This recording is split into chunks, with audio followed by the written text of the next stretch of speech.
A warm welcome to Studio INHAF's 31st webinar on gender and the city, in collaboration with the Akshara Center and organized with the support of Nandita, Shah, Bijal, Brahmbhatt, and Madhavi Desai. Since June this year, we began a series of webinars with an initial goal of 30, now aiming at 40 or more, largely because of the complexity of the overarching theme that we seek to cover, which is urbanization. Worldwide, by the year 2050, we are expecting 2/3 of the world's population to live in urban areas. In India, we may be one of the least urbanized countries in the global south. Only 31% of our population lives in urban areas. But in terms of numbers alone, there are 377 million people in our cities and towns. Our notions of how and even why cities grow is still evolving.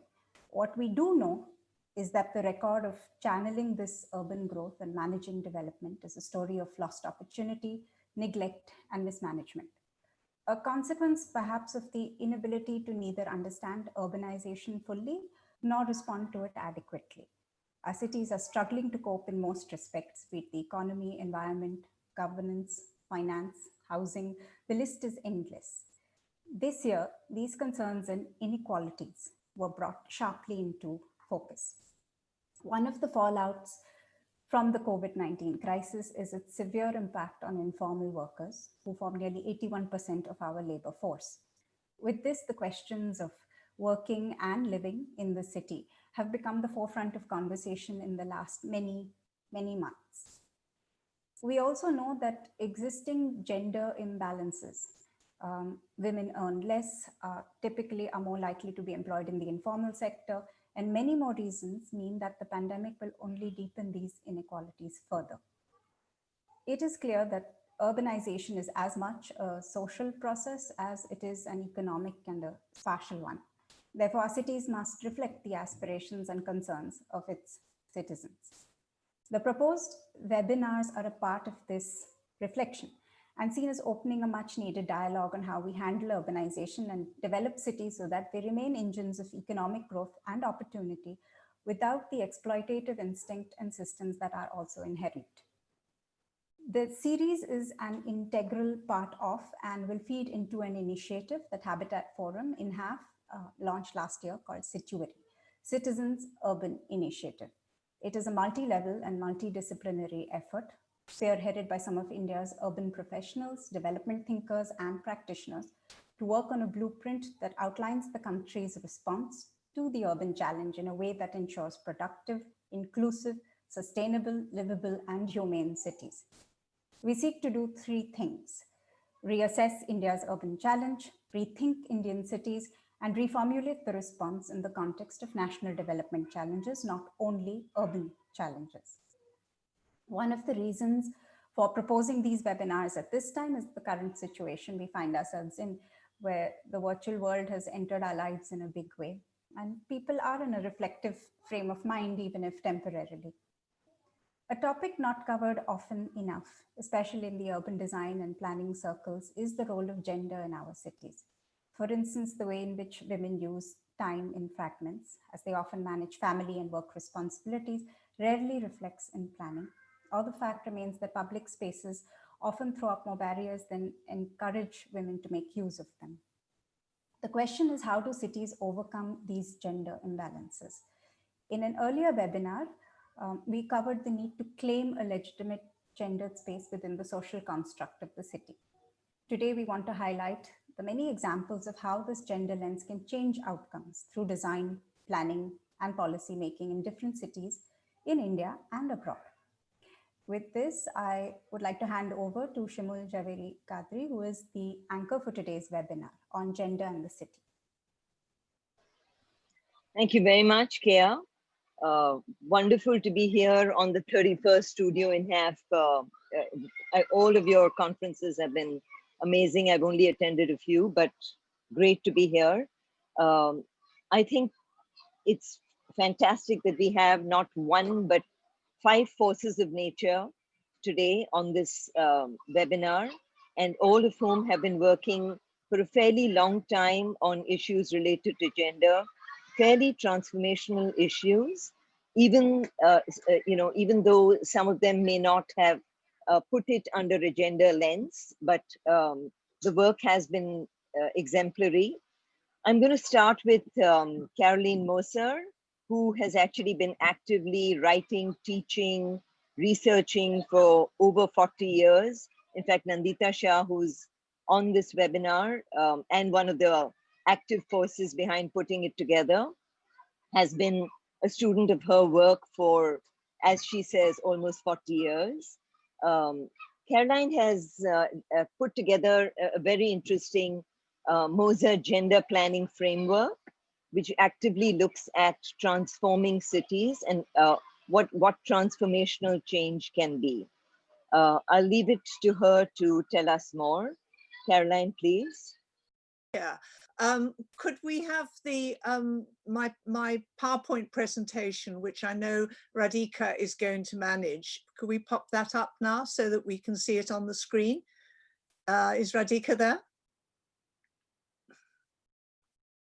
Okay, great. Thank you very much. So I'd like to start by thanking you so much. I'm really honored to be here. And really, I have very little time, so I really want to just discuss how do we create change, which is what you're talking about, and to introduce some recent work that I've been doing on gender transformation and how this can relate to city planning and change it. So let's go to the next slide, please. Radhika, the next slide. Oops, thank you. So I want to start with a bit of background. If we talk about how we've looked at gender mainstreaming has been the dominant approach since the 1995 Beijing Platform for Action. And a lot of city planners in local government and civil society have used this, integrating the concerns of both women and men into urban policies and programs. And the objective of mainstreaming, if we remember, is to achieve equality and the empowerment of women. Now, I think what's really important here and in gender mainstream is the recognition, first of all, of the differences between practical gender needs, which are the needs that women identify in their socially accepted roles in society. And secondly, more strategic gender needs that really relate to their subordinate position in society and how they can challenge them. So that's something that has been around and we've worked with for quite a long time. Equally, the recognition of the gendered nature, not just of private space, but also in urban areas of public space, and how this relates to women and gender roles within both spaces. So what's new? If we build on strategic gender needs around power relations, I think gender transformation represents a fundamental paradigm shift in policy and planning for women in cities. And I want to just briefly talk about that for a few minutes. So if I could have the next slide, please.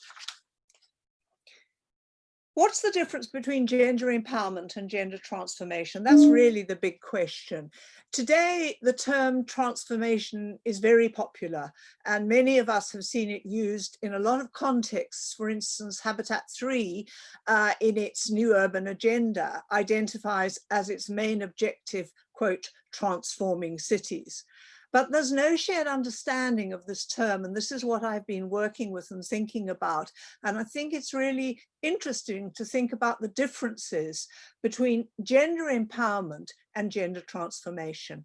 Gender empowerment focuses really on individual women who, through their agency, increase their bargaining power in both public and private spheres to participate fully in economic and political life. And this is very commonly associated with gender mainstreaming. Gender transformation focuses on structural changes in gender power relations and emphasizes collective action, participatory processes in contesting and negotiating structural changes. Within such process, there is the empowerment of individuals, but this is inherently a very political act, and it's around structural change rather than individual changes and empowerment. So let's go to the next slide. So I've been working with this and thinking, well, how do we translate this into operational practice? Those of you who know my earlier work on gender planning know that I try and think through how do you relate conceptual issues to their implementation in operational practice. So if we think about what are the types of interventions, we can start with minimum compliance. And here we think about programs that address the basic practical gender needs and vulnerabilities of women and marginalized groups. If we think about empowerment, we're thinking about programs that build assets, capabilities, and opportunities for women so that they themselves in the strategic needs can move ahead as well as marginalized group. But turning to structural transformation, it's a very different type of program because it addresses unequal power relationships and seeks to use legal, institutional, and societal level changes. So this for me has been a useful way operationally of thinking about the different types of interventions. Okay, next slide, please. So I want to just very quickly give you two examples. There will be many more, I'm sure, in the other presentations. Let's look at gender transformation in municipal land regularization processes. This is a very interesting example from Recife, Brazil, and the change in the municipal plan. What happened in this city was that an NGO called Espacio Feminista, supported by the Warao Commission, had a 9-year struggle to get 5,700 land titles. Now, this really empowered individual women, as 90% of these land titles were in their names. But much more fundamental to this process was also broader structural changes in city planning regulation processes, where they incorporated gender equality into the whole land titling system within the city. So here we see a relationship between individual empowerment, but also underlying structural changes. Okay, next one. The second example is legal rights in the informal economy through participatory collective action. And I think that you have a lot of examples of this in India. I think particularly of the incredible work of SEWA and Elabat. But this is, I'm giving you just an example of recyclers from Colombia, from Bogota, Colombia in South America, which is about waste pickers cooperatives working with WIGO, which is a global network, to contest and mediate with city governments to prevent multinational waste companies banning informal recycling. This is a real challenge in the modernization of cities, where they want to bring in big companies to do the jobs that are informal and give a large number of work to many people, particularly women. And in this case, again, a very long struggle, but the outcome was that individual women kept their jobs, and so they retained their work. But the structural transformation was the incorporation of and recognition of informal recycling in the city planning process. So again, we have not only individual empowerment, also structural transformation. Okay, next slide. So this is my last slide, and what I wanted to show you here is quite a complicated way that I've been trying to think about this, and looking at the relationship, as it says up at the top, between driving forces, intermediary factors, and gender outcomes. Here we know that what are important intervening are not only cultural norms, but also the institutions, including city planning. Driving forces on the left-hand side, you can think about the ones that are relevant to your particular city, and they can relate to globalization, sprawl, and climate change, violence, insecurity, its range of issues. Then if we think around, I've been working a lot about thinking how this relates to the accumulation of assets, things like land, social networks, financial assets, human assets around education and health. And if we look at the outcomes, these can be well-being, which is really around the compliance agenda. It can be about equality and empowerment, which is the empowerment agenda.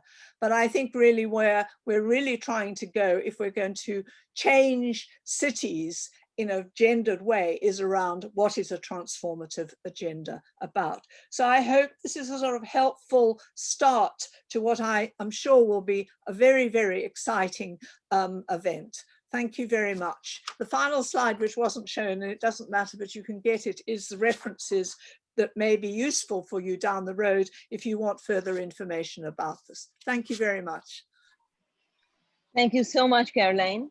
That was a wonderful beginning to this, and it will really help all the other speakers who are at different points in this framework. And I'm sure there'll be a lot of discussion about this starting point.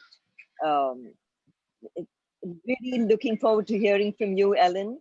Ellen is a third generation organizer in the city of Vancouver. Both her mother and grandmother before her have been active organizers. And Ellen has the distinction of being a city councillor twice over. She's actively been a part of the political planning process for the city of Vancouver and has done amazing things like created the hot pink paper, which has been kind of a driving force for how Vancouver should create female-friendly city. And I believe from people who visited Vancouver, one can palpably feel that difference in the city. As you can see, she's actively involved in an international organization called Women Transforming Cities. And I'm sure she'll tell us a lot more about it. Over to you, Ellen.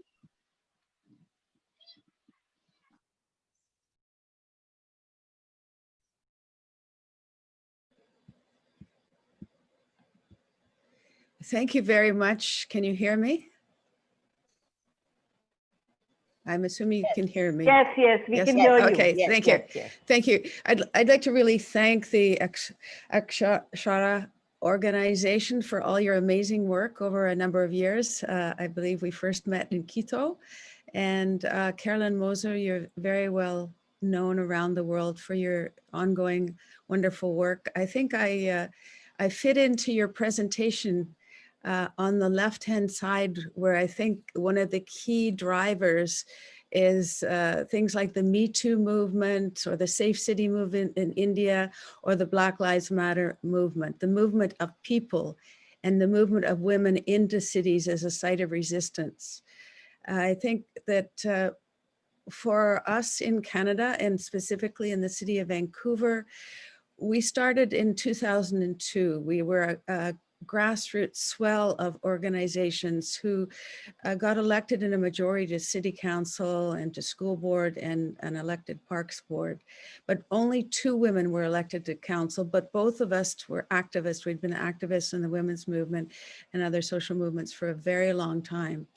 So when I went to Barcelona to present the Femiville's Save City audit and the Federation of Canadian Municipalities Cities Tailored to Women project, all of a sudden, as a city councillor, I was meeting activists from all over the world, and especially in the EU, there were so many exciting things being worked on there, including the Mother Center movement and many other movements, both inside the city and outside in the social movements.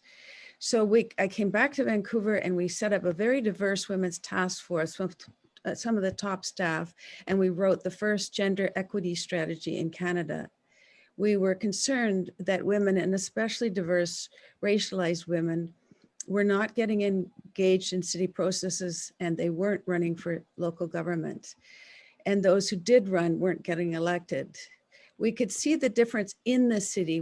We saw the lack of addressing women's unpaid work, the lack of childcare, the lack of decent paying jobs, the lack of representation in the leadership within the city, both elected and staffing.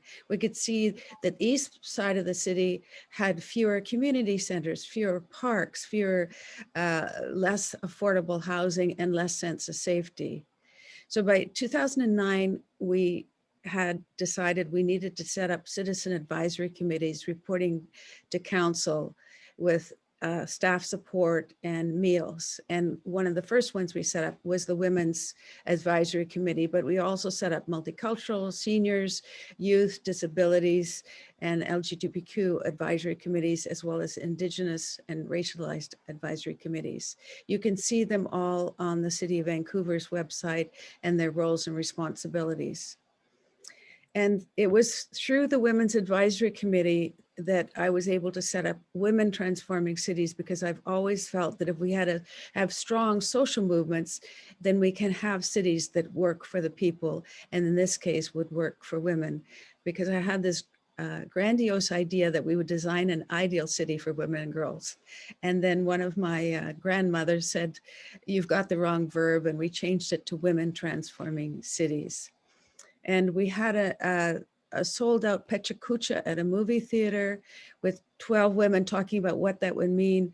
And then we held a national conference and invited the key players that we felt could make sure that we did transform the city. So we invited the electeds, we invited the academics and students, we invited city unions, we invited women's organizations and urbanists to discuss what were the pressing issues to transform cities so that cities work for women and girls. Because what we say is women and girls work for cities, but cities do not work for women and girls. We worked with the City of Ottawa, Cities for All Women initiative, and created a document advancing equity and inclusion, a how-to guide for municipalities, which was accepted by the World Urban Forum as a world best practice. And in this document, we provide examples of how to use an equity and inclusion lens, what is intersectionality, how to create and sustain impact, what cities large and small can do to engage communities, be able to welcoming workforce and deliver inclusive services. It is on the Women Transforming website and can be downloaded for free. Then, as was mentioned by Nandita, we developed the Hot Pink Paper campaign. I'm sorry, I should have done slides, I didn't. But this Hot Pink Paper flyer was and is a populist campaign we use for all city elections, which are every 4 years. And the first thing we said is the cities must put a gendered intersectional lens on policy, programs, budgets, funding, staffing, and governance. And cities must use disaggregated data. The problem is where, as Professor Crenshaw, the Black American lawyer and scholar, has said, that is the intersection of our lives as women, as diverse women, as young women, older women, Indigenous women. That's where we feel most our inability to fully access what should be our right as a citizen. And using disaggregated data, everyone can be seen in our climate change strategies or our housing strategies or our electoral reform strategies. Otherwise, women aren't at the table, our concerns aren't raised, and our solutions are not present in the strategies that cities are using. In 2017, the city developed an updated City for All Women, women's equity strategy, working with women's organizations and focused on women's leadership, housing, violence against women, and the need for childcare. And they decided that all City of Vancouver committees must be 50% women. In the 2018 election, we used the Hot Pink Paper again, having consulted many, many women in their local neighborhoods through cafes. We lobbied all the political parties and all the candidates to get their commitments to the 33 points within each 11 issues. And the 11 issues that were highlighted out of our meetings in the local neighborhoods were housing, transit, childcare, violence, paid and unpaid work, climate change, electoral reform, and the specific issues of young, Indigenous, immigrant, and refugee women. We ended up electing a self-described all-feminist council. Even the Mayor Kennedy Stewart calls himself a feminist. The city then decided that all committees must not only be 50% women, they must be 50% diverse to reflect the population of Vancouver.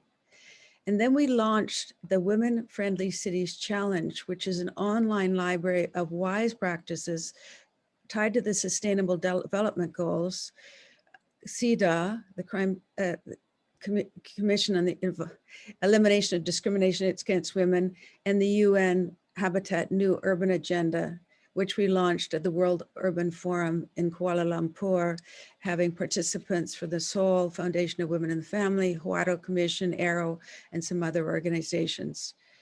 That was a huge leap forward to us to be able to show that the importance of city to driving global economy in these days, and the importance for women to use cities to reflect their lives and to shape the kinds of cities we create. Council began to apply SEPTED principles, crime prevention through environmental designs, making sure streets are well lit, safe, curbs.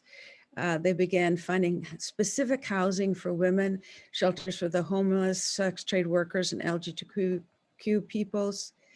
And then when Vancouver hosted Women Deliver in 2019, we, in response, worked with community grassroots organizations to set up Feminist Deliver, which was a free conference in which we really centered the lives of Indigenous and Black, Asian, and people of color women, and talked about the need for all women to be included, not just professional women, as we move forward with the women's movement. We used this time in which there was so much strength of women being expressed, and the media was really covering women's issues, to get a city council to pass an amendment to the gender equity strategy. And the amendment read, we would like to add a gendered intersectional lens, measurable and supported in all departments for 6 years, and it passed unanimously. So that's a huge step forward for the city. And the city, of course, works with municipalities in British Columbia, but also across Canada in negotiating with the federal government, who's already stated and has online how to use a GBA++. And in the throne speech just this September, they have committed to using an intersectional lens on their work, increasing feminist aid, coming up for a women entrepreneurs strategy, a national against violence against women strategy, and to implement the murdered and missing women's inquiry recommendations, which was a key part of the anti-violence strategy, specifically discussing what's happening to Indigenous women and girls. Women Transforming Cities now is a team called Watch Council, and we watch every council meeting, and we choose specific issues that we either write letters, call our city councillors, or go to council and speak on issues, such as the Vancouver plan, which was a 3-year multi-million-dollar plan. And we actually challenged it, not because it had no gendered intersectional lens, despite the amendment to the equity strategy. So having just hired a chief diversity officer, we asked that they send this document to the officer for a complete rework, and we got the agreement to council. Now we're doing the same thing with the climate change action strategy.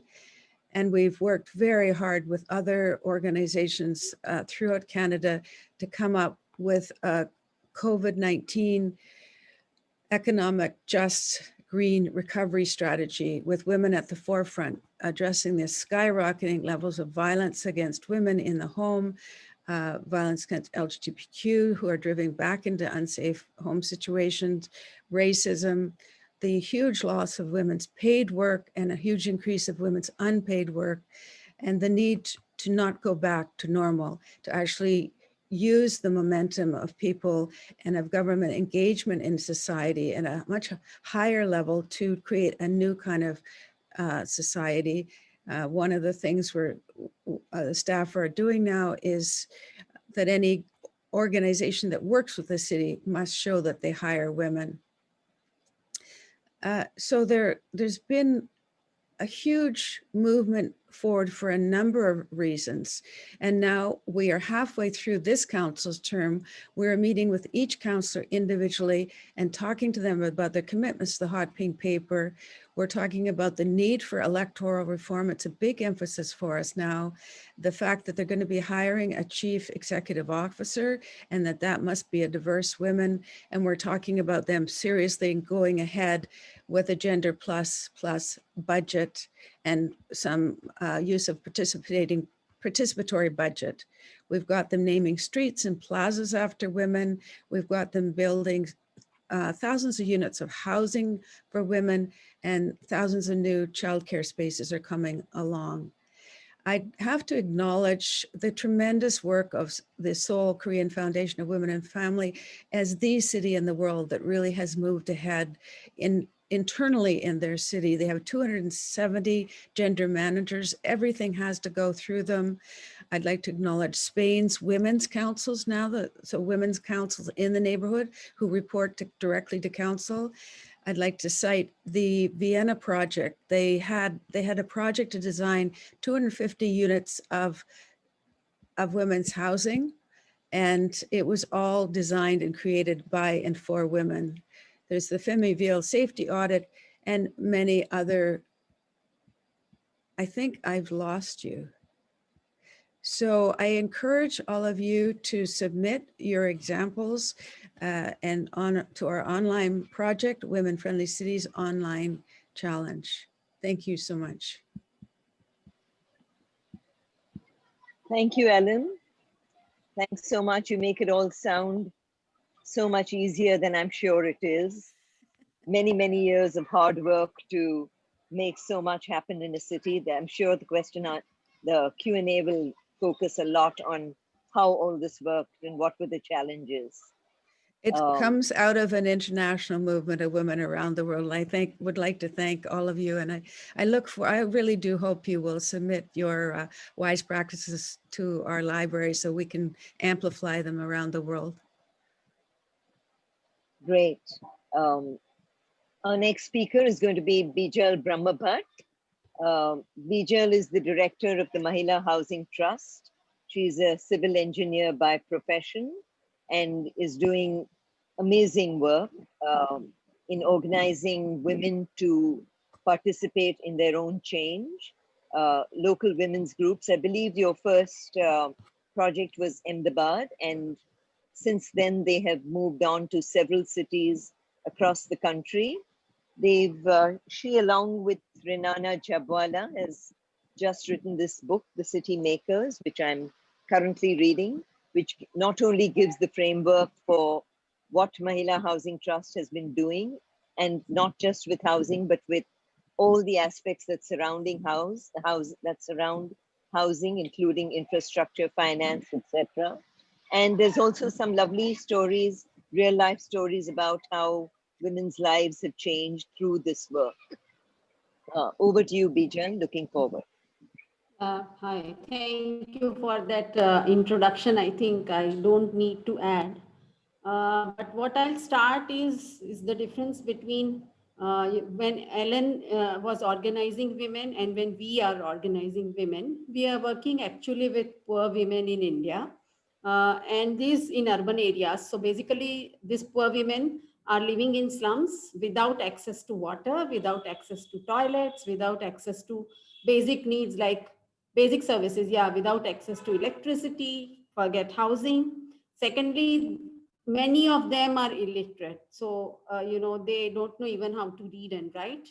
And thirdly, most of them are working because they are supporting their families, but in the informal economy, but they do not even recognize that they are working. So when they are asked whether you are working or whether you earn, they'll say we don't, because their idea of actually work is a 10 to 7 job with a salary slip.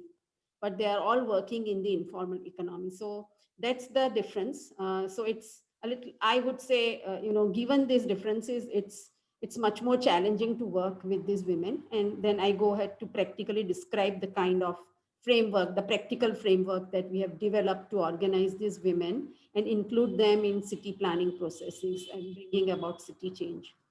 What we typically do is we would go into slums and start talking to women.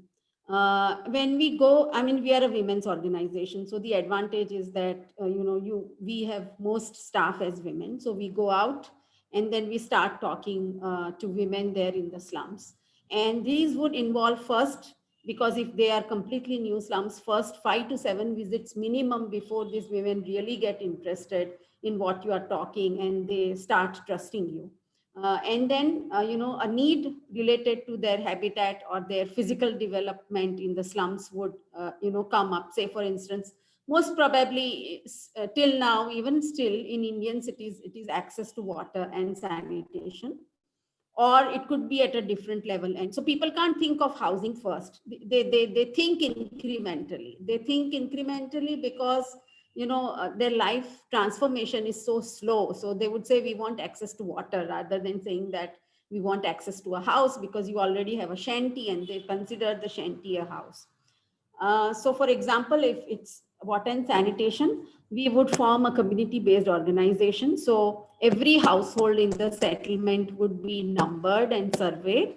And then there would be one woman representing each household.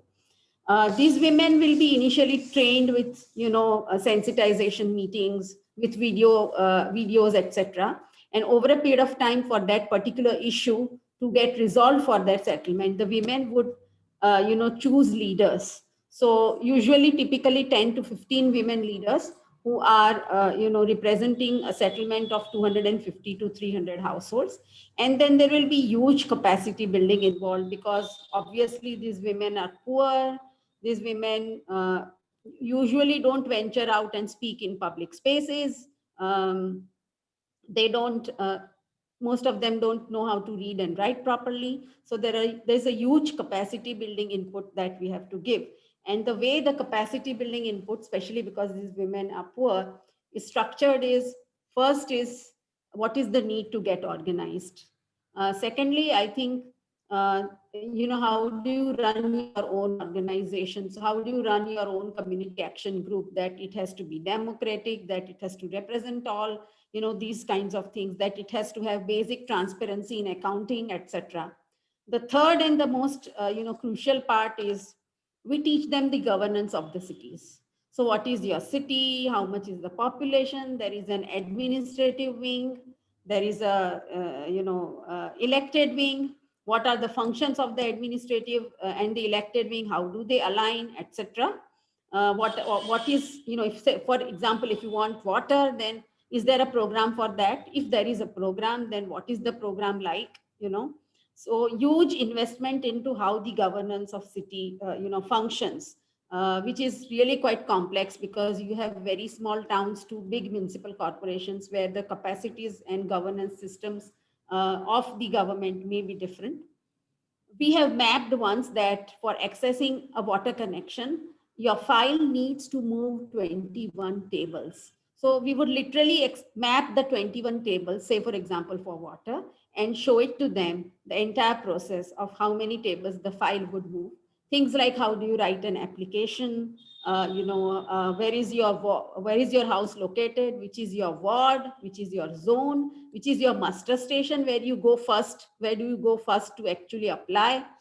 In all these kinds of trainings, the important thing that we do is we really invite the municipal officials or the elected representatives. And that really breaks the ice between these women and the municipal officials. And over a period of time, when this government is invited as resource persons to the training, they start listening to the women. So this community action group over a period of time takes up one issue, which is water. Later on, it may take up energy.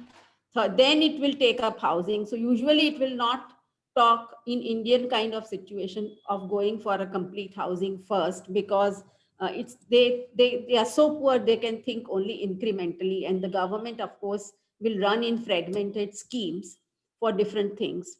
After going for housing, we also realized that most of the, in recent years, most of the change that was happening in these cities was due to climate change, due to which they were impacted very negatively.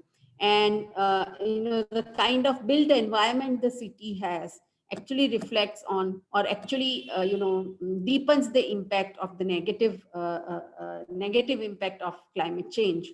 So we started working on climate change issues with these women and their built environment, which were related to urban development. For example, heat stress is a big issue that they have identified. It was a challenge to us because these women think very, very short. They think, what will I eat after 3 days? How can you talk of climate change, and especially of things like we were working on? Shocks were there. There was flooding, there was earthquake during our work, but there are also long-term stresses. So there is heat stress, which is going to rise in India. There is going to be water scarcity, which is going to increasingly rise in India. And the cities are going to find a day zero in very near future. That is what our government says about water. But these are all long-term and abstract to the women. So how do you really, the key challenge is how do you really make these women think long-term and not, and not abstract? So I think what we found is that on one thing, the women are very clear. They're clear on, that they don't want their children to live the same kind of lives that they have led. They started thinking about climate change. And the crux here was to demystify scientific phenomena in a very, very simple language to these women. So we created multi-stakeholder groups. On these groups were city governments, were technologists, were scientists, and these poor women who started meeting quarterly. The community action groups who started meeting quarterly, and they started thrashing out issues. And we understood that the learning was not only for the women, but it was also for the technologists as well. So slowly, these women, these community action groups start working for their settlements. Then over a period of time, their capacities get built so that when they venture out, start representing to other slums on how change has been brought about their own slums. And over a period of time, they will start representing their ward level areas, and later on get invited to a city sanitation, to formulating, say, a city sanitation plan or a zero waste management plan for the city. It's a very, very slow process. It's about minimum 5 to 7 years. Somewhere it has also taken 10 years because the women are really, really poor and they really need to build skills. So we have to keep patience. But now I think after all the many years, these women have been able to impact 1.9 million lives across 34 cities in India. About 158,000 families have received legal electricity. About 125,000 land titles and property titles have been brought in, and they have been representing on city sanitation plans, and also on now they are also learning about how city planning processes are taking place. I think the main challenge, as I said earlier, was short-term thinking of the women. I think also, when you start moving towards building greater assets, like when we were organizing for water, it was not so very difficult. But when we started organizing for housing, where there is a greater asset involved and greater money coming in, the men really don't want the women to work on those issues. And there is a huge opposition from men then coming in for housing vis-a-vis what we did for water. So that was a big challenge. But over the years, through this practical framework, through these community-based organizations, community action groups, and the kind of capacity building inputs we have given, has actually helped them to negotiate with the government and with the private sector and really improve their households, their communities, and their cities. With that, I'll stop here. Yeah. Thank you so much, Bijal. What amazing work you're doing. Quite humbled and thankful that you're doing what you are. I'm going to move on to Nandita Shah, who runs Akshara, an NGO that works on all aspects of gender equality. They have some very innovative ways to do what they do. They have a Yuvati Mela. They've done extensive work with young men and women, and that's one of their trademarks. They try to work with men and women. They have set up a police helpline 103 for women in distress. They've been doing work. They had a very interesting campaign on domestic violence, which reached 5.5 million people. They did, was it Ghana Rewrite? So their methods are fairly innovative. And more recently, I think with the idea of institutionalizing gender justice in cities, Nandita has actually been spearheading the need to get gender included into the draft development plan, and which has actually been done. And she's also helped set up a gender committee within the Municipal Corporation of Mumbai, which has never been done before. And I'm sure that's the process she's going to be talking about. Over to you, Nandita. Thanks a lot, Shimul. Can we have the presentation also? I think, you know, following from the three presentation makes your task a little easier, but also makes it, you know, that you want to kind of connect to each one of them. But, you know, our effort has been always to try and do this bottom up and also kind of top down approach in trying to get some kind of things out from in the city planning process. In this presentation, like what Shimul said, we are sharing the process of gender inclusion in development plan in Mumbai. And it seems like a little bit like a success story, but it has been an extremely difficult process. And it's been difficult because as feminist groups, we have always worked on empowerment and violence against women issue. We have worked on sanitation. We have worked on waste management, education, but it's been as empowering individual voices and collective action, but we are not engaged with city as a whole and looking at how can we intersect and think of land use plan, how can we look at how do we want land, and that was a huge learning curve for all of us who were part of this process. And secondly, I think it was also challenging because we were part of a joint coalition and we had to constantly negotiate why, as a woman, do we need a kind of second way to, how do we need to engage in the process as women, and why do we need second? Can we have second slide, please? So that has been the challenge that we've been facing as a group. The third slide.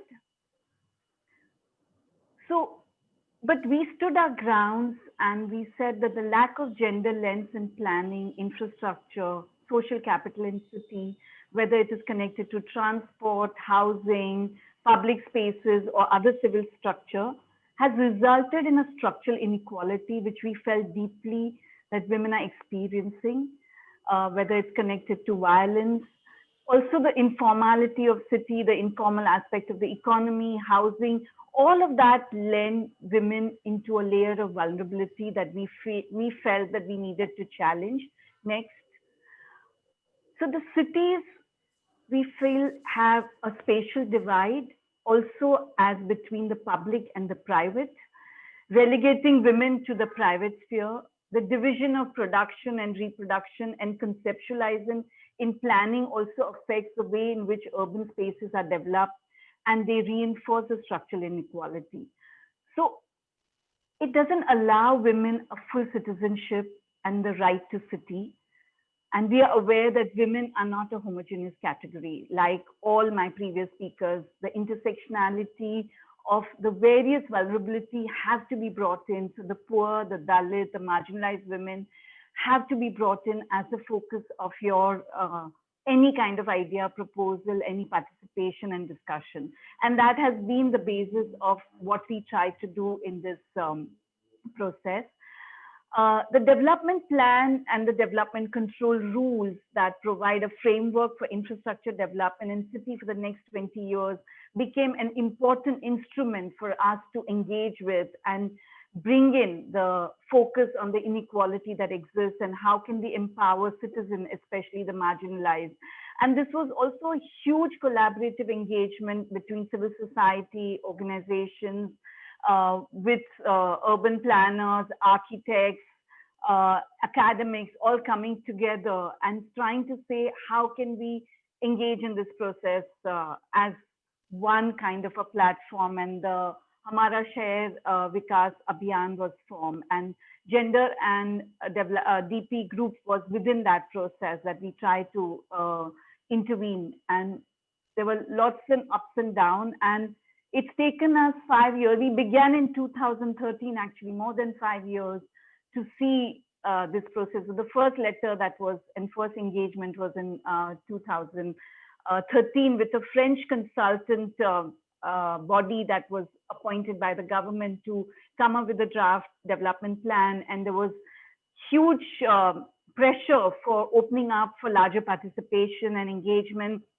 There were many committees that were formed at slum level for people to understand what is existing land use plan, how are they being articulated, what's going to happen to their area where they are staying, and training program and capacity buildings were done, and there was a huge amount of engagement, and a lot of ideas were given to these consultant firms. But when we actually the first draft plan was put out, we were shocked to see how elitist the vision was and how totally gender was absent. And it was that process that we decided that not only that the annulment of that particular plan had to happen, but in the revised DP, women's agenda has to be something that we have to work towards. So we had a huge campaign nationally for all feminist organizations to support, and we had all the women politicians from all the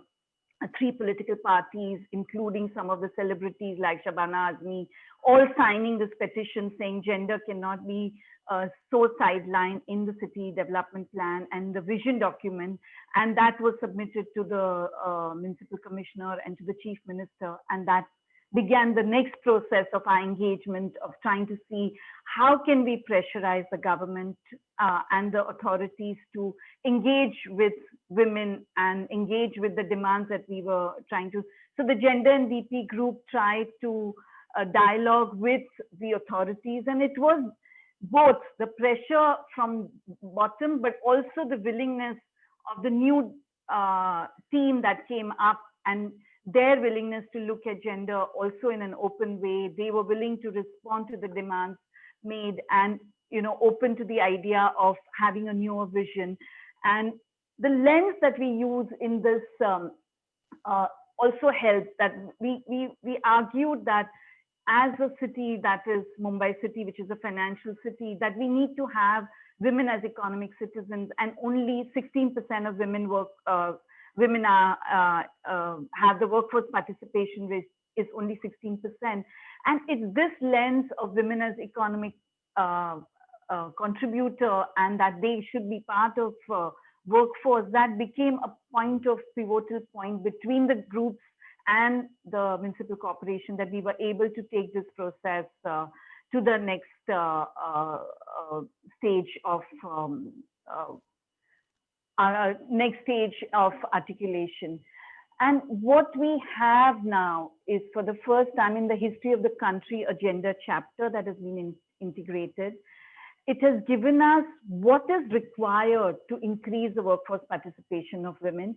So we are looking at multi-purpose rental housing, which are not hostels, which are not working women's hostels. The whole idea is that we need a different way in which housing and rental housing is looked at. We need to have very affordable space, which is safe, which is welcoming for women. And it is a temporary housing, but it also is like a guest house. It's a short-term housing. It's a housing for 3 years. It's housing also for emergency shelter. Like, we have nothing in Bombay City for women who are facing domestic violence or any kind of emergency at home. And this is the idea of a multi-purpose housing. Most of the women are not able to work. The vision that Bombay City provided was that they are going to have much more nuclear families. And our argument is that how can women go to work if there is no support system? So what about care centers? And that's how we were able to get care centers. How are you going to get women into skill building? And that's where the idea of Aadhaar Kendras came up, and the idea of shelters for homeless women, senior citizen, care center for senior citizens. So all these multiple reservations have been made. And I mean, we're just giving numbers. That this is not like just a pilot in one ward or two wards. In every ward, all 24 wards, we have these reservations done. We fought that these reservations must be done at, can we have the next slide, Madhushri? Next one, please. I think I'm, next one. After that. Yeah. So we are talking about all these multiple reservations have been done, and these reservations have been done, most of them on municipal land, because that's what is possible and doable, because we'll never be able to get into a private property even if the reservation is there. So there was a lot of effort by the group that was also within the MCGM to say that we need to really get municipal land reserved for this. So this is what we are talking about, that it is a huge kind of reservation that has happened. Next slide, please. The bigger challenge has been also that once we had all these reservations done and they got passed by the state government, the challenge was, how are we going to make sure that this actually happens and there is a kind of oversight on these reservations that are done? And that's where the idea of advisory committee on gender came up. And I was talking to Ellen at that time, and I was looking at what happened in Vancouver and how they were trying to get the advisory committee in what they were able to do. So the role that we are really visualizing and that has been approved is a kind of strategic role, a convening role that can allow for organizing consultation with different stakeholders, experts, and have a kind of role that allows for guidance that can be given. Also a research and innovation role, like the same idea that we must have a disaggregated data. Can we create that kind of a space, a monitoring and evaluation role, and also ensuring that a budget is allocated. So all these process of institutionalization that we need to see in MCGM, in the municipal corporation, and how do we take that process forward? Next slide. So in that idea, the institutionalized process, we were very conscious that we need to make sure that this is not just one committee that's just going to get advice, but it's going to approve of certain plans that are going to be in. And so we have created this whole SOP, how each process is going to move and which are the places where it will come for approval to the gender advisory committee on gender, and only after that approval it can go to the next. So we kind of put ourselves within the framework of approval within the municipal corporation, and this is a work in progress. Acceptance is happening, but it is always something that we have to keep in negotiating in different ways. Next. So each of these each of these reservations we have done. So after the SOP, we are now working on how can we create policies for each of these facilities. So what would be the development condition and strategies for these reservations? What kind of agency can run? What should be the selection process of this agency? What kind of things, what kind of charges they can do? So even if there is a private agency that comes in, it has to operate within the framework that this committee has come up with in terms of what kind of charges that they can do. So at this point of time, we have done the multipurpose housing, the childcare, and we are working on the Aadhaar Kendra policy. And this is all going to get approved at the MCGM level. And then it is going to be part of the dialogue with the city councillors and how can they be part of this process. So that's the next stage that we are working on. Next. Along with this, we have also tried, the committee is also looking at how can we have design principles of what our places have to look like. It doesn't have to be just any kind of place. It should be a place which is welcoming to women. It is a a space which women can call their own. So what is the function in terms of the space optimization? What's the kind of climate in terms of natural light and ventilation, but also what kind of emotions this kind of space should have? And can it be a kind of community space? And that's the kind of design principle, which is architectural design principle, that we are trying to also bring in. Next. So we, like in this one particular area, which is a huge space where we have 4 reservations altogether. So it's multipurpose housing, it's childcare, it's old people's care, all put together in one reservation site, where we are trying to say that how do we create a kind of central core which divides the space into 2 areas, allowing different kinds of interactions to happen, but also allowing that each one has a possibility of interaction also with the outdoors.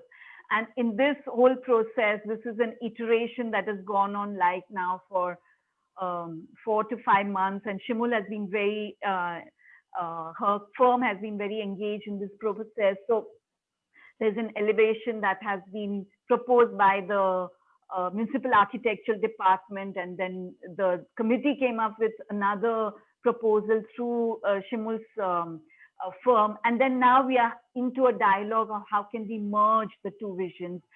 So this is a process that we see that it's a collaborative effort for bringing something new on gender in the city, and that's what we are trying. Next slide. So this is what we are trying to do, trying to bring in the city dialogue, and trying to see how we can bring a possibility of new kind of way of looking at visual design also in the city, and bring that out in the when we are going to see some new things happening. Next slide. So what we are saying is that the challenges are huge, and what we have tried to do in some way is one giant leap in urban planning. And what we would like to do is what's happened in Bombay in a way is limited, but we want to take this to other cities to say that we can do this even better, because when we started thinking, we only thought from an economic angle. Maybe we can think from multiple angles and get very many different reservations done. And this is the process that we really think can be taken forward and made into gender inclusion all over the country. Thank you very much. Thank you. Thank you, Nandita.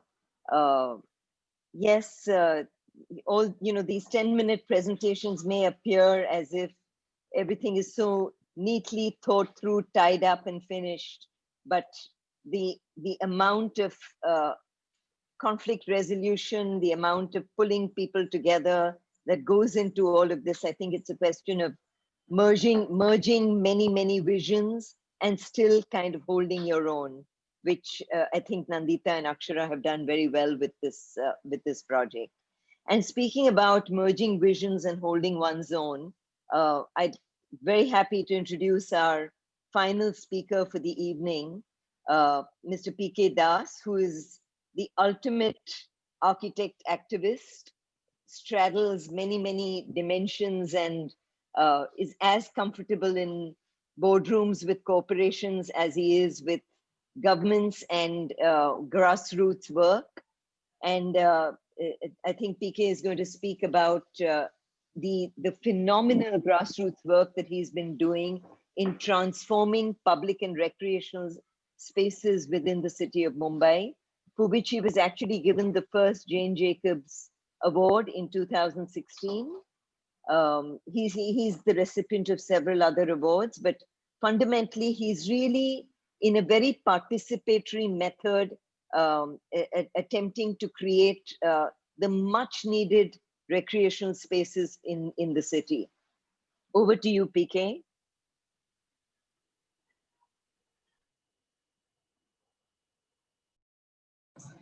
Yeah, PK, you're on mute. thank you. Yeah. Yeah, sure. Thank you, Shimul. Thank you, Nandita.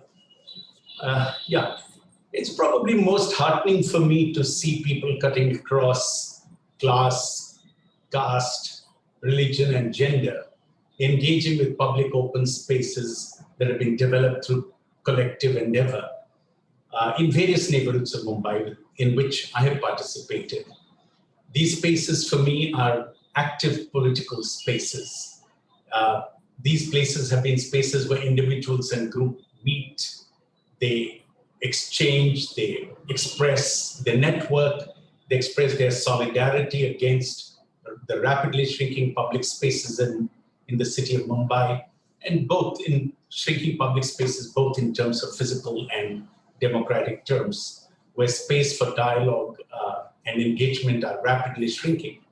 So therefore, public spaces, public open spaces, can I share the screen and just so developing public spaces is indeed a political act for me.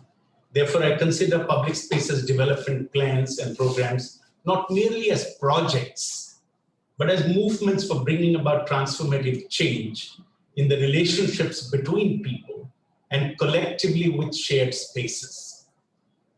What excites me most is the fact that movements for the protection and development of public spaces is an incredible means for building people's organizations and for forging unity, particularly on questions relating to inclusiveness, participation, and the achievement of equality in their access to common assets or public goods. It is through these, can I change that? Is it changing? No. Can you change that? Yeah. It is through such movements that people, particularly the marginalized and excluded communities, would find, hopefully, space for an opportunity for empowerment and organize collective actions against the ongoing process of colonization of public assets, including public spaces. I think this is one of the key objectives I feel in the political agenda or in our struggle for reclaiming and expanding public spaces in the city. But after 27 long years of my engagement in over 30 different projects in the city of Mumbai, today I have more questions to ask than provide answers due to the complexity of the current and the present political order that we are experiencing. I'm deeply concerned about the constant division and fragmentation of our cities into disparate spaces and extreme conditions of inequalities. The increasing polarization of people and communities in terms of their religion, caste, faith, gender, nationality, and so forth, is leading to social instability and tension. Indeed, our cities are producing more backyards of exclusion, discrimination, hatred, neglect, and abuse. In our struggle for the achievement of inclusive spaces, I feel our collective intervention in the excluded, discriminated, and much abused backyards of people and places are in most instances situated in the borders, edges, peripheries, and margins is of utmost importance.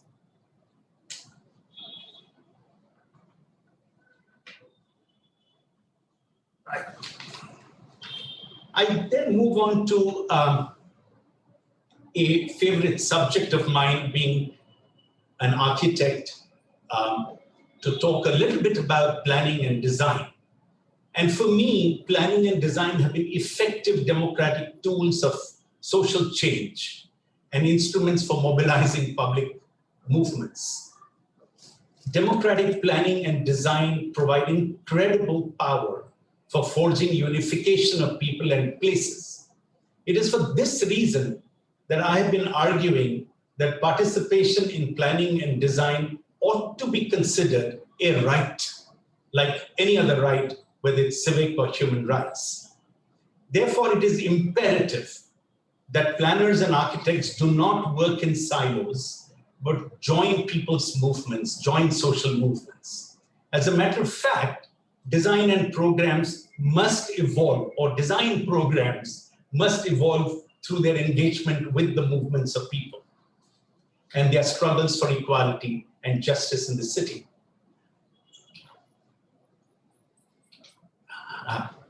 as I said earlier, design process, including its popularization. I mean, this is something that we often, as architects and professionals, are shy about, is to popularize our ideas and plans that we collectively evolve, is an effective tool. To me, the design process is an effective tool for mobilizing participation and for the achievement of inclusive planning. And here's a poster, for example, which was prepared by the residents of Juhu area, a neighborhood in the western suburbs of Mumbai, which really talked about networking public spaces, including the networking of the natural areas of the neighborhood into a public network, with an idea that it's not just about physical networking of places or spaces, but it's truly about networking of people through the neighborhood.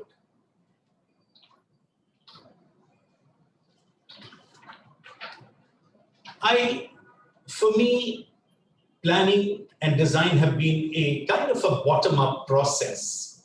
When I first began some 25, 27 years back, we had an option to either use our good influences and offices to reach the head of the state and then thrust a plan down onto an area or people or place.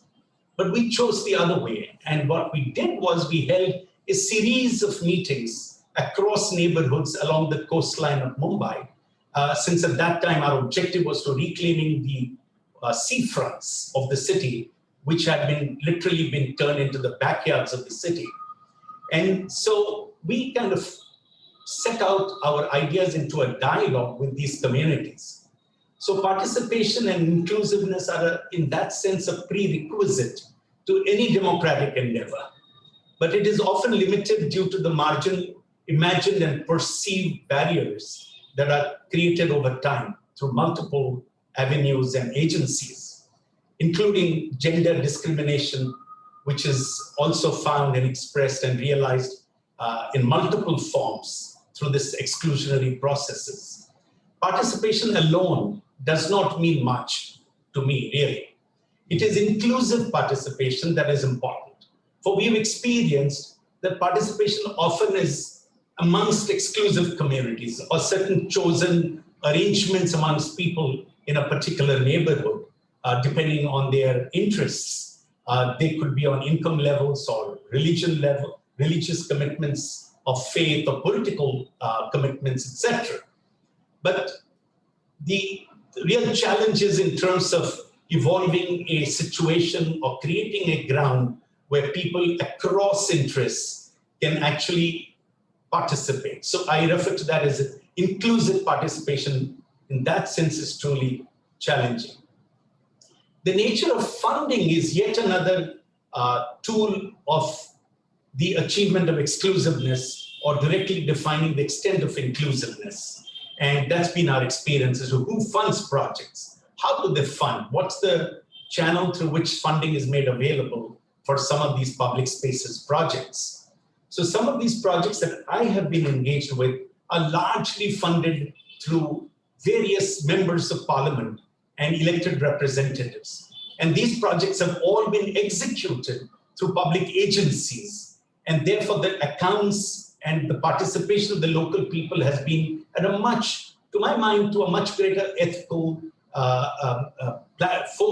level, which often is not realized through privatized projects or projects that are led through private agencies. So these projects are, in that sense, been a lot of interesting experience about inclusion and transparency.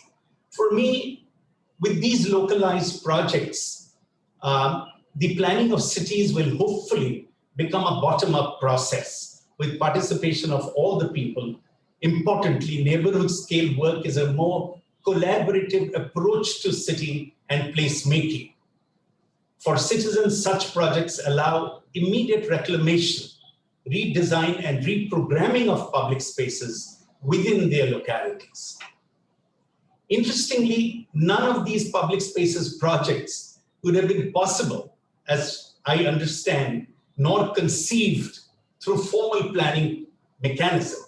Such is the power, to my mind, of an inclusive and participatory planning and design process.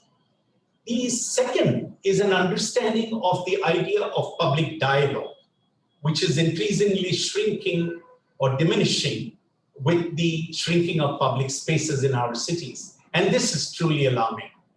The larger concern is the public dialogue must include the engagement also of women too in shaping gender relations and for evolving gender planning and design principles and practices.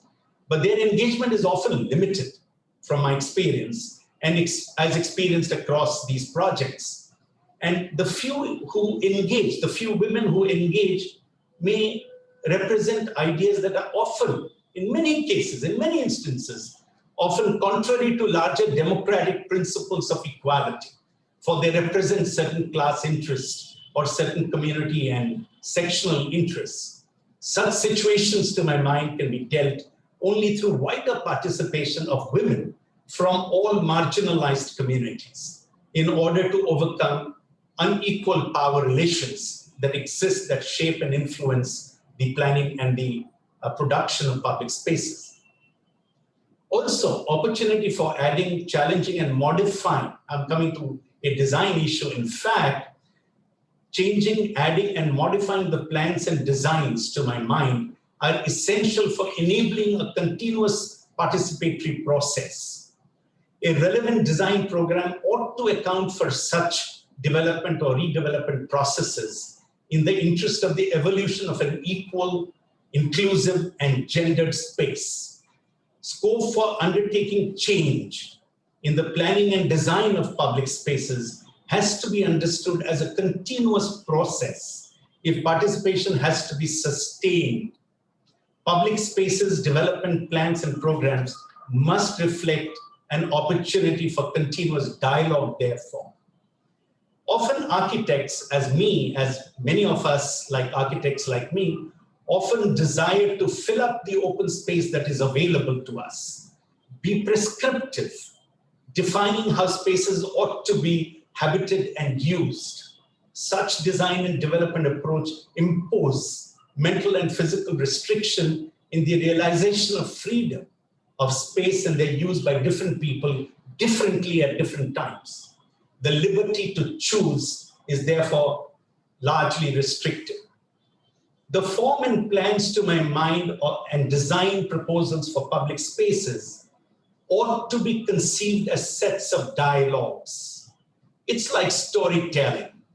It's like evolving a script, not an edifice etched in stone, in order to facilitate the participation of larger numbers of people on a continuous basis. In conclusion, I would like to sort of say and mention, I'll just sort of run through some of these slides of public spaces that I've been involved with, which have been developed through collective processes and neighborhood associations of people. These are along the coastlines of Bandra, a western suburb of Mumbai. Extensive press coverage that helped the movements and campaign for some of the ideas of reclaiming public spaces and their significance in our effort towards expanding public space, and with it, expand inclusiveness and dialogue.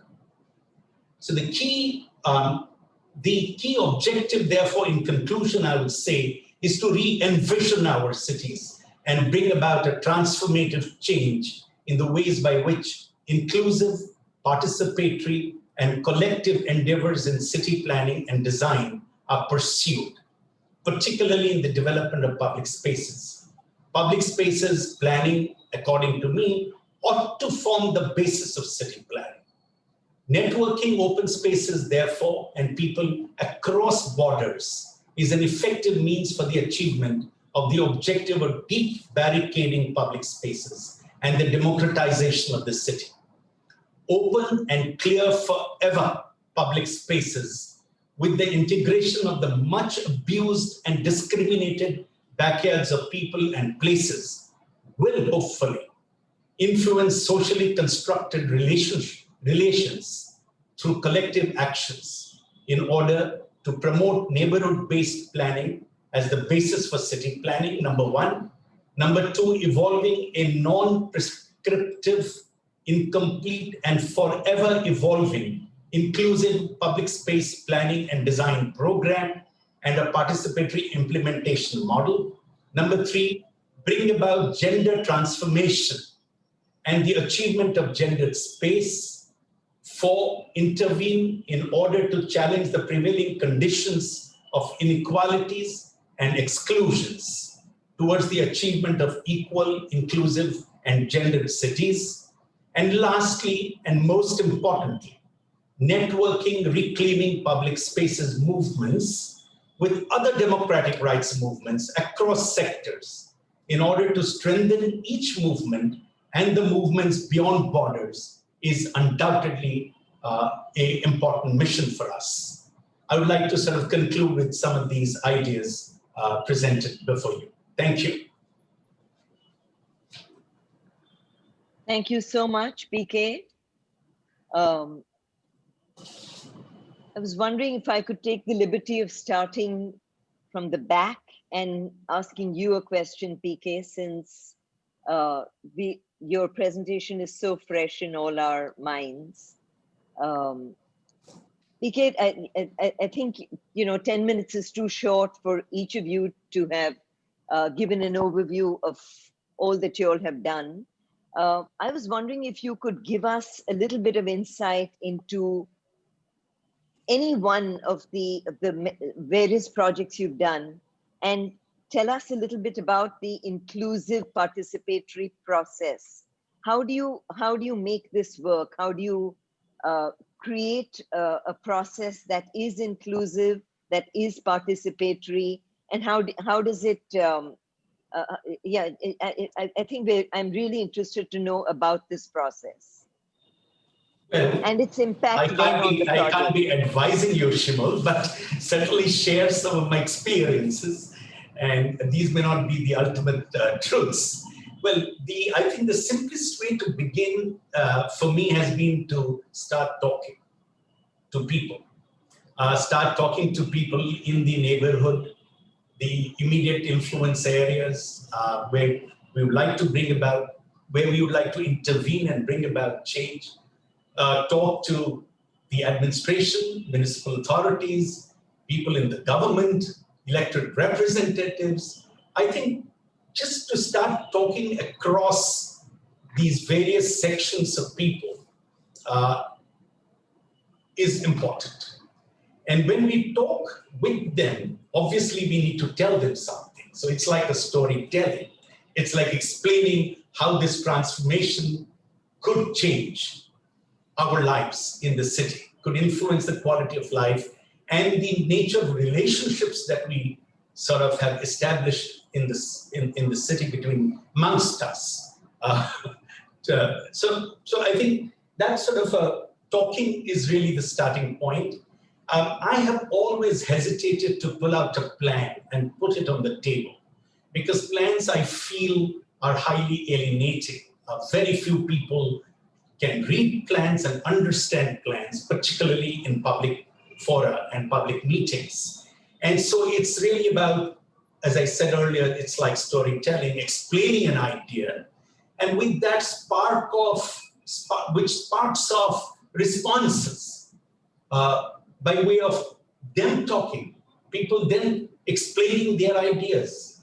And in that process, we build up an exchange platform and a common idea, which we come back to our office, of course, and being an architect, we try and put them on plans, but we've seldom sort of again taken the plans back to public. So I think that's the kind of way I would take it as an approach. Actually, PK, my question was a little different. How do you manage inclusive participation? So how do you make sure that the most marginalized of people in a neighborhood, women, Dalit women, etc., are able to participate in the process? They generally out of the public sphere. So how do you ensure that voice is heard? I think I also talked about it briefly in my presentation of how, but I must confess and say efforts have been made at different places, but it's necessarily not been successful.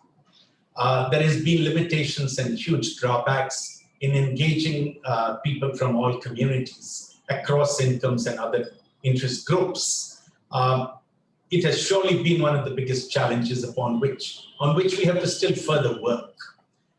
So if you're trying to say that these has been successful experiments in that score, I'm afraid they've not been successful 100%. It has been possible to undertake and bring about certain transformative physical change in the area, but that's probably facilitated future engagements. It's kind of aroused confidence, and it has opened up a door where people from all communities across interests have begun to then sort of engage with that space. And that's how I started. That's probably been the most heartening experience in some of these public spaces. So yeah, Shimul, it's a mixed bag of experiences of failures and success. And that struggle must continue forever. It's a political struggle for equality. Thanks, VK. I don't know how much time we have, Kea. Whether we should go, because there are a lot of questions in the Q&A box. Do we literally have just 5 minutes more? Ma'am, we can continue for a little more time if you want to cover some questions. So it will be fine. Okay. Yeah. Okay. So I think I'm going to directly go to some of the questions in the Q&A box. Nandita Shah, what is the tenure, composition, running cost of the Gender Advisory Committee? Is it part of the DP 2034? Okay, I read it. You don't. Yeah. Yes. So, Paramita has asked that question.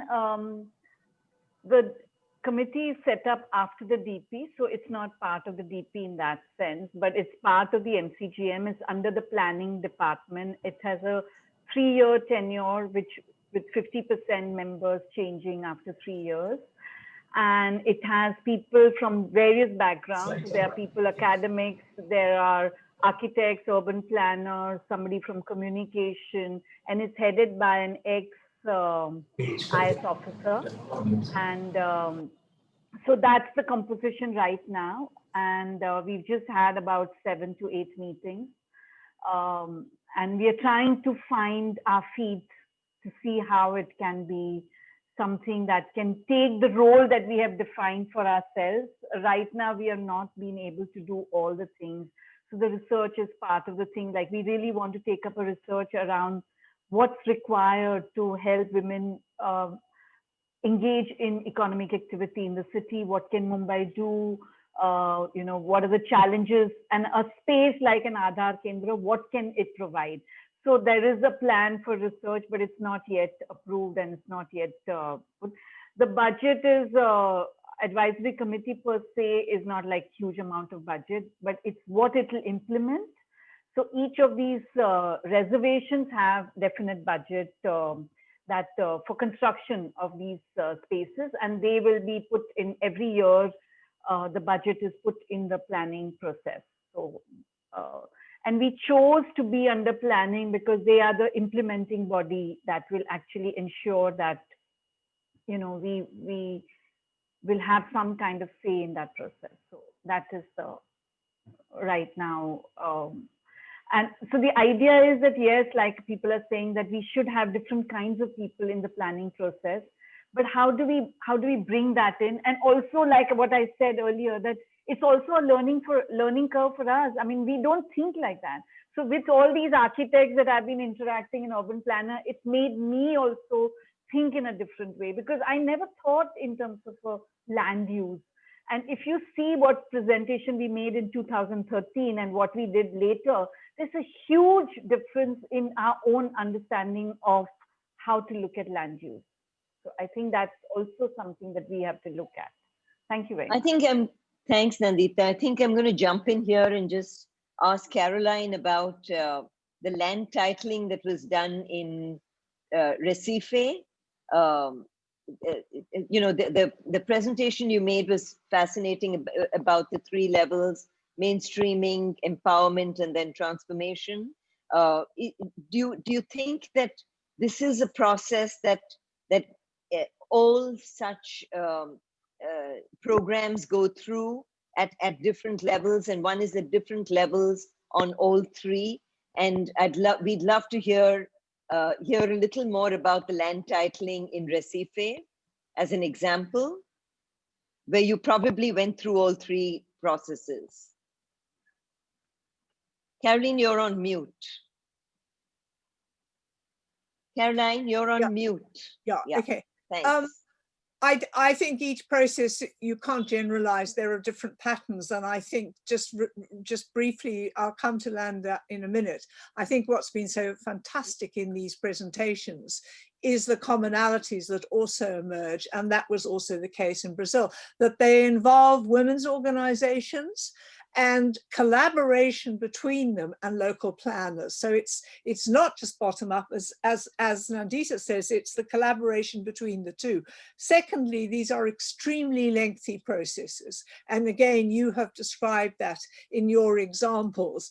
And thirdly, I think, is that they are getting legal changes. I think Ellen's comments about city council amendments, Nandita's comments about development planning, development plans. These are institutional structural changes, and that is exactly what also happened in Recife. So at one level, a lot of the local women were mobilized and were terrifically involved because they wanted land titles for themselves. Very, very high number of women-headed households in Recife. So a lot of them had real reasons to be involved. But then the NGO, and also this is the other fascinating issue, and you've talked about it, Ellen and Nandita, it's the negotiation that goes on, not just by the local NGO, but in this case, it was Waru Commission, the outside international network of women's organizations.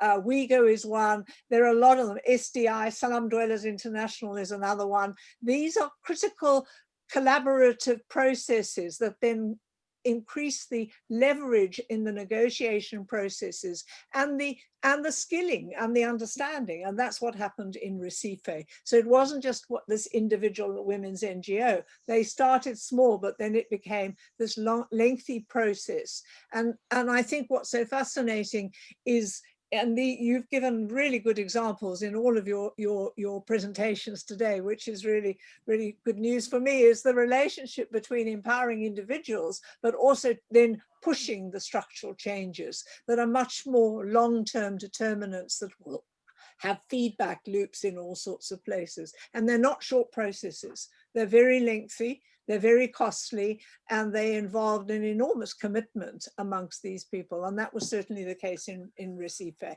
Does that help a bit? Yeah. Absolutely. I was wondering if Ellen could give us just a picture of, in the 20 years that you've been working in Vancouver, I'm sure you've been working longer, but your first stint as a city councillor was 2002. As you see Vancouver today, what would you see is the pivotal transformations that have happened in that city?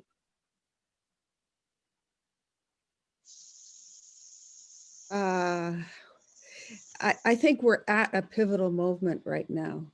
I think COVID-19, the massive paid job losses for women, the huge increase in domestic violence, the healthcare pandemic that is mostly being addressed by women healthcare workers, has created this moment, and women's organizations are really organizing from the local level, provincial level to the state level, and working with each other, and really getting to understand how to use a gender intersectional lens on policies, whether it's for job reconstructions, the new green jobs, or the necessity of childcare, or this great model that Nandita was presenting, where you build women's housing with seniors housing with childcare,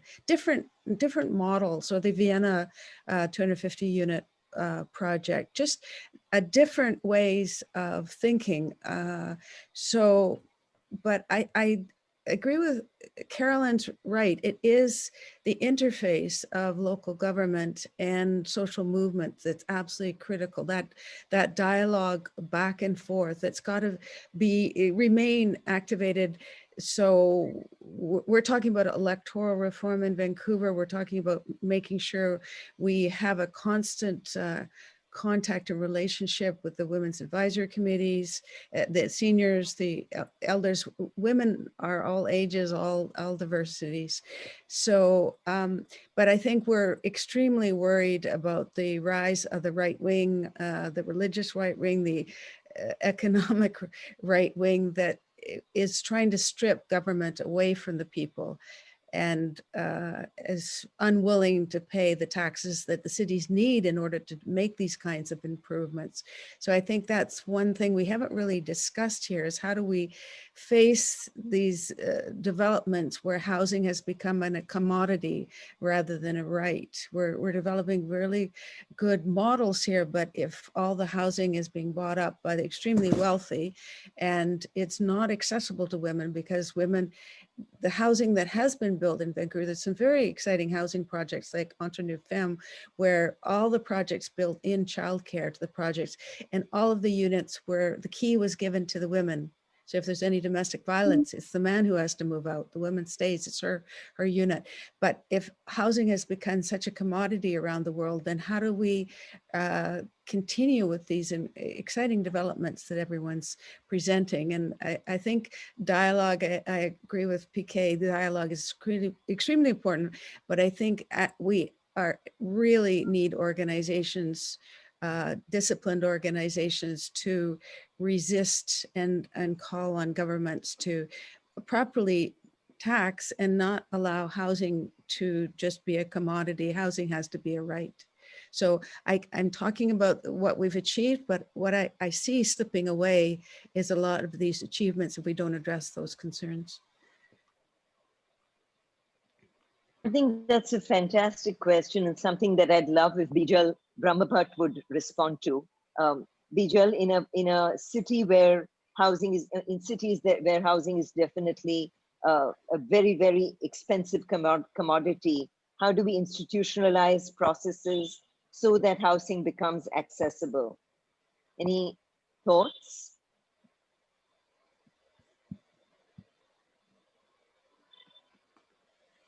Have we lost Bijal? Sorry, I was on mute.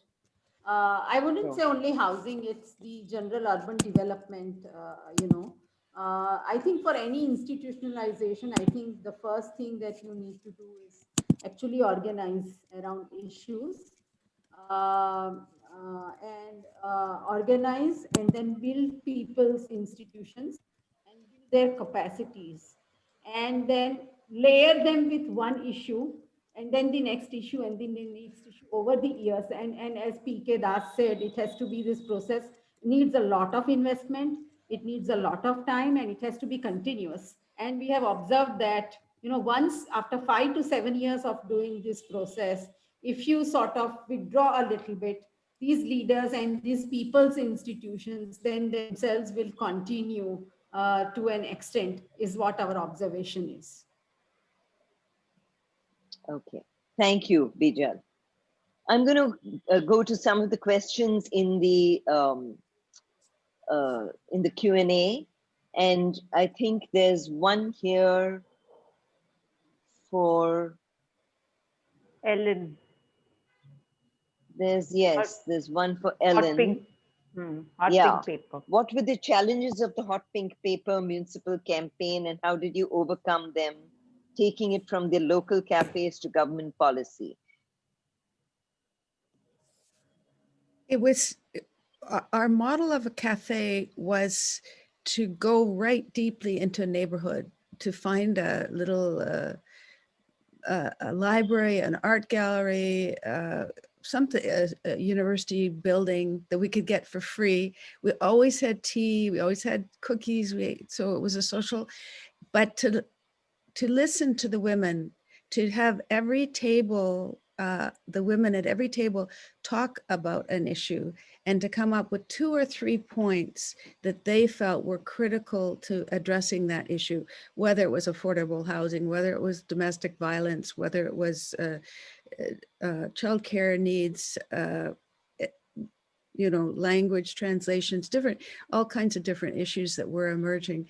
So then we had to translate those rough ideas into what were the key ones that could be universally applied, and then come up with really populist, very simple points. So we had about 3 points for each issue. And then we got the experts or the wise women. We called an indigenous leader said, don't call them best practices, call them wise practices, because it might be best in your neighborhood, but not in somebody else's neighborhood. So we call them wise practices. And so then we had the people who are like the anti-violence organizations gave us a background paper. So this little hot pink paper, so we have 11 issues with 33 asks at each issue. But each one of these has a background on a website, so people can, who they love picking this up. We would leaflet, we would do flash mobs, we would hand them out. We launched them at City Hall and stormed into City Hall and gave them to the mayor and council with the background papers explaining why those issues. So that we developed that, and then we realized, okay, how do we hold them accountable?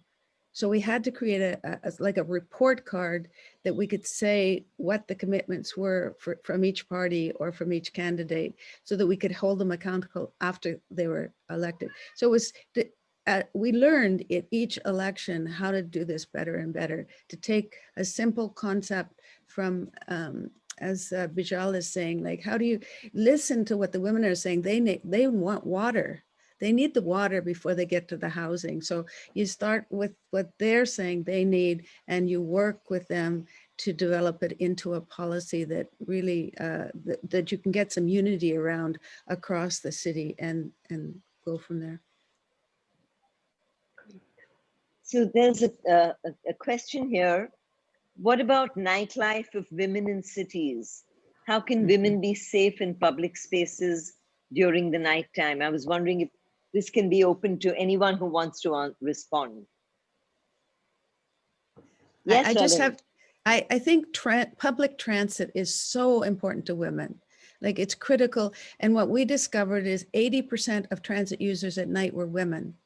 They were the cleaning people, they were the working in the bars, where they were the sex workers, they were people who'd been, working in the hospitals or so public transit that goes to and from areas where women are working, that is affordable, absolutely critical to women's work at night. And also public transit that can be flagged down. So if a woman's in a dangerous situation, she can flag down the public transit and get on it. Thanks, Ellen. Yeah. Nandita? Can I add? Please. Yeah, so I feel that, safety is not, it's part of land use plan, in the sense that even when we presented our concern to the development plan, the whole idea that we should have a mixed use plan was something that very strongly proposed, that only industrial development makes the design, by design, it creates a sense of unsafety. So how do we make sure that some of these things are also put in the DCR that you create? But overall safety, just beyond lights and beyond, it's like, one thing is, of course, transport that we have to work on. So one of the things that we have done is worked with the BST in ensuring that conductor's role is expanded to do prevention of sexual harassment in the bus. And if they intervene, itself creates a space for women to feel safer in the bus, and that they can actually take the bus even to the police station if required. They can ask somebody to get off. So this expansion of role, which is not just collecting money from the commuters, but also in a way make commuters feel safe, is something that we can easily do, and it's doable. Thanks, Nandita. Bijal, would you like to add to this in any way? Considering safety is such an issue in slums?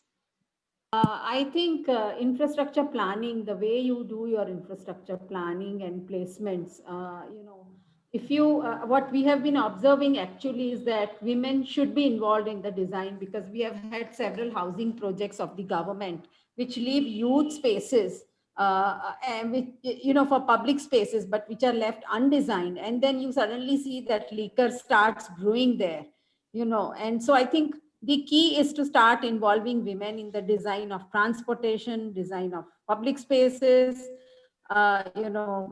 design of your infrastructure, because I think things like street lights where you put the zebra crossing is very, very important, because it is the women who walk with children and travel to places for work. So I think the key is engagement of women in the designing of all these aspects. Thank you. Thanks, Bijal. There's a question here.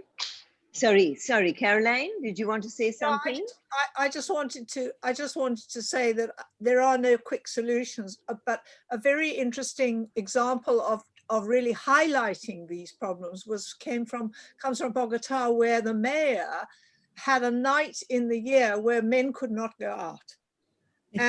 And he, you know, and they, I mean, the amount of domestic violence, the amount of rape, but also the amount of male violence dropped enormously. So it was a big mobilization, which was highlighting exactly how unsafe cities are. I'm not saying it changed a lot, but it was, again, a public way of displaying actually what happens to women. The men were really mad that they couldn't go out this one night. So that in itself engaged them. Anyway, it's just an anecdotal example. I think these are really, safety is one of the most critical issues affecting women in urban space. Yeah, sorry.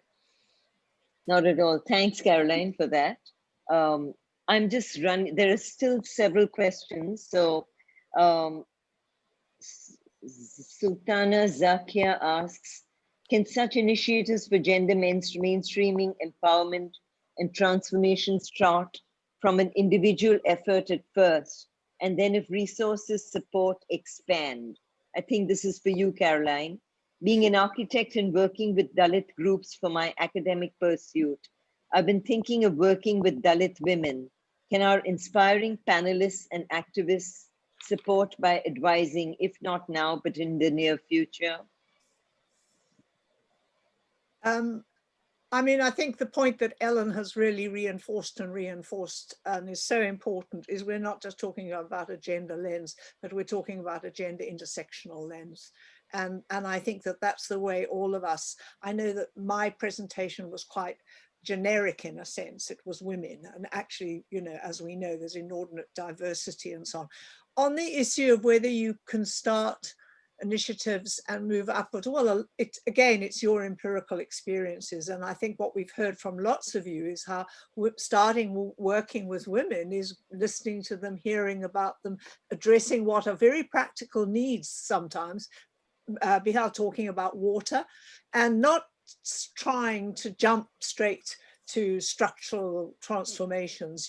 It's around, these are long processes, and certainly I should think if these are really marginalized, the Dalit women are really marginalized in ways, just hearing, listening, and starting very gently about what the way that they themselves identify is the way to go forward. And I'm only sort of repeating what many of you understand much, much more in operational practice. And I think that's what's been so rich in all these presentations today. Yeah. Thank you, Caroline. There's one more question, and I was wondering if we could take it. What are the major steps to be taken to stop newer slum developments and accountability factors regarding authorities and the general public? Anyone who wants to take that? PK maybe. PK or Bijal? PK? Oh, well, it's a very big question, can't be answered quickly. But surely the failure of the state to provide or promote affordable housing has been one of the major reasons or people not having opportunity to access formal housing has led to the proliferation of slums. I mean, living in slums has been an option, not out of choice, but out of compulsion in that sense. So one of the things we had demanded in the development plan, in the draft development plan, was that land in proportion to the demand of affordable housing must be reserved for it. Not land for housing is put to the market. That's a big difference, because the moment it's put to the market, then land becomes unaffordable and housing becomes unaffordable. So in many South American countries, land values vary with the users or the use that has been fixed for that land. For example, they may be adjoining lands in a particular area, but if they are for a school, they have a much lower value, or if they're fixed for affordable housing, it's much lower value than the next land, which is for commercial. So I think what is very important is in the development plans to reserve land exclusively for affordable housing. And that would be a good way to sort of get rid of people continuing to live in slum-like conditions. Thanks, PK. Bijal, would you like to add to that? Yeah, before just we close two for more. the day? Just two more. I think it's not only. I mean, the biggest, stakeholder would be the state, but I have seen people build incrementally. Incrementally over the years, and that's how the way most houses in India are built by people themselves. So how can your laws, your plans support self-built people housing over the years is the key thing. And I think the second thing also is that the way you develop your development control regulations, the market makes it so costly for the poor that slums actually are the solutions found by the poor, because they are affordable to for the poor to live in. They create the slums. So how do you really actually design your development control regulation so that the market has an option to offer to the poor is the key challenge also. But I think a part of the story of affordable housing is possibility of rental housing. Not everybody can and should own housing. There are lots of new people who come into cities who can afford housing through rental mechanism. So that's another way to look at it, how the state can actually produce or help produce affordable rental housing. Sure. I think we've run out of time completely. Unless we have time for one last question. Mukul Kumar has been asking a significant number of questions, and I'd like to, he wants to know, how do we promote slum level women leaders through SHGs? Bijal? So, yeah. So I think SHG is, I think it's intense capacity building, as I said yesterday, and really depends on where and how do you want to, on which issue you want to capacitate. And the key is that, building their skills so that they can dialogue at an equal level with the state, with the private sector. And second is the kind of, capacities that the issue-based capacities, you'll have to demystify the science of those issues and come down to the level of these poor women that they are able to understand and are able to articulate it to the general world and organize them, I think. Because SHGs are in that sense, in India, they are at currently only, though they are called self-help group, meaning self-helping for any issue, they are currently more meant for only savings and credit. Yeah. May I just add a word, Shimul? Please. On the safety question that was discussed quite substantially. To my mind, one of the ways to create conditions of safety for women would be to really expand public spaces, to work against colonization and privatization of city spaces, which are increasingly barricaded. So the more we de-barricade, the more we de-wall, the more we have open spaces where footfalls can be high, where people's presence can be high, and there can be eyes on the streets, that would be one sure way of, if not ensuring, to bringing in the idea of safety, the presence of more people. Yeah, totally, PK. I think unfortunately that has often been misread to mean larger roads rather than larger recreational public spaces. No, otherwise we're creating these corridors of exclusion which are highly unsafe.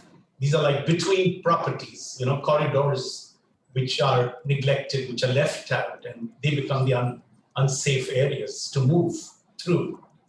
True. Absolutely. And as we get housing that has 7 floors of car parking, the city becomes even more unsafe. Absolutely. Yeah. There's no contact with people. Yeah. And as we get single zones instead of multiple zones, you get Narman points happening. You get, city centers. Well, actually, Nandita made this point very well. Mixed use is another big and effective way of bringing in safety. So there's people all the time in every place. And that's also an economic sustenance model. It's even talking about market-oriented development. Yeah. Okay, I think with that, we're going to wrap up for the day. Thank you very much. A special thank you to Ellen Woodsworth for waking up at 3 o'clock in the morning to join this incredible conversation. Thank you for joining us. I'm very, very moved. This has been a very, very exciting panel, and I look forward to amplifying the discussion and all the amazing work everyone is doing. It's really wonderful. Thank you so much for having me. And to Caroline for actually being a legend on this subject and joining us today. And of course, I learn so much every time. It's so wonderful listening to you, Caroline. Really. Seriously. I learn so much more. And so I just think extraordinary. What you're doing in India is always just ahead of everybody. But then I also think Ellen's work in Vancouver, incredible. So thank you very much for inviting me. It's been wonderful. And of course sorry, Caroline? I do think that the corona issue, which I'm working very closely with in Guayaquil, Ecuador, a city where I've worked for over the last 40 years in a community there. And I think it is going to, it has the opportunity to create some wonderful space for real change, or to do absolutely dreadful things. And I think that's certainly, I follow it very closely in Latin America. I'm sure you're all following it in Asia and so on. I think it's just going to be such a sort of, a real point of change. Anyway, sorry to end on that note, but I really think totally, Caroline. I think we all look at it as that. It can either be completely it's a moment in time for things to be completely transformative. Yeah. Also really want to thank Bijal for taking the time out. We all know in connecting with Bijal, she's been extremely busy with a million things. So thank you very much. Thank you for having me. Shimul, may I say one line? Sure, Madhvi. Yeah, so first of all, thank you for inviting me to be an observer. And this was a fantastic panel. And I am absolutely thrilled to have seen Caroline Moser, who I've been reading for 30 years, and to have Alan, and of course, all the good works of our own people. Thank you very much for having me. Yeah. And now Kirti is going to do one official vote of thanks. Shimul. I haven't yet thanked you and PK. Acha. Okay. Nandita for being the complete mover and shaker that she is. And as I said, you rub that magic lamp and Nandita appears and really makes things happen. She literally has the ability that we've been talking about here, which is to negotiate, discuss, and bring people together. And of course, PK, who I think through his rather grand gestures is able to still manage very, very good grassroots work. And seriously wear many hats and engage with a variety of people to make things happen. Thank you very much, all of you, for being here and for participating today. Kirti, over to you. Thank you very much. Thank you. Can you hear me? Yes. Thank you very much, for this very wonderful conversation. What I'm going to tell you is this, that it's enriched this entire webinar series very much. As Kia mentioned to begin with, this is 31st of the webinars we have been arranging. And we have been working on this since June. And about every third or the fourth day, there is a webinar. And all of them essentially fit into one particular overarching theme, which is rethinking cities, especially rethinking Indian cities. The reason we are doing is this, and this is based on an understanding that the way cities are, where they function, where they manage, the way they're developed, there's a huge amount of rethinking to be done. Because be that water, be that rivers, be that environment, be that housing, be that slums, we don't look to be on the right track. And urban challenge is so staggering. And whichever way you look at it, whether you look at it in the context of 840 million people who will be in our cities in the next 30 years, or if you look at 70% of the GDP that cities contribute to, which really means that if you're not able to manage our cities well, we'll not be able to ensure 840 million people quality of life they deserve. And if you're not able to manage our cities well, we'll not be able to kind of talk about $5 trillion economy by 2025. So cities are exceedingly important to our development, to our ways of living.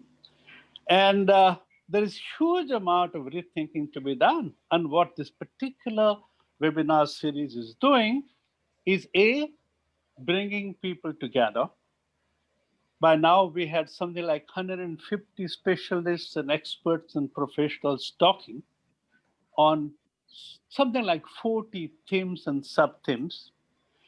And idea is to take this entire thing to the people in the public domain, to demystify, to see that people understand what the challenges are, and try and kind of mobilize enormous amount of resources, intellectual abilities, skills, and professional abilities exist outside the government system to kind of bring them on a platform and see they start thinking about their role in contributing to making cities better places to live, work, and produce. This is the first part. One of the reasons I thought this particular webinar was very special and enriched this webinar series very much, because good number of practical ideas came up, both I think from outside as well as India. And not only ideas came up, these ideas also talked about scale. Bijal is talking about having reached something like 1.9 million women or people. And Nandita is talking about having made inroads into the process of city planning and master planning process. And these are very important breakthroughs, very important ideas, very inspiring. And what it shows, and I think, is this, and that participatory, consultative processes, involving people do work.